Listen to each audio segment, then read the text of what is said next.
कुंभारताई आणि दादांकडे बघा स्वामी विराजमान होणार आहे. तर स्वामींची गोड मूर्ती दादाताई घ्यायला आलेले आहेत.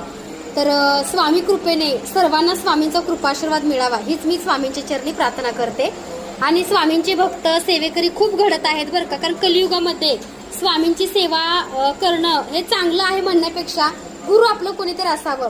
तर बघा कालपासून भरपूर ताईंची बघा विष्णूंच्या मूर्तीचं बुकिंग आलेलं आहे. कारण आता बघा भारत पाकिस्तान युद्ध चालले आणि कल्की अवतार भगवान विष्णू कलियुगामध्ये घेणार आहेत. तेव्हा बघा विष्णूंनी जेव्हा जेव्हा आपल्या धर्तीवरती जेव्हा नाश होतो किंवा जेव्हा आपल्या धर्तीवरती काही चुकीच्या गोष्टी घडतात तेव्हा विष्णू कोणत्या ना कोणत्या रूपात आपल्या धर्तीवरती जन्म घेतात आणि असुरांचा सुद्धा वध करतात. तर बघा स्वामींची मूर्ती विष्णू भगवानांची मूर्ती सुद्धा भरपूर ताईंचं बुकिंग आहे. एक काकू आंबे स्वामींना घेऊन आलेले आहेत.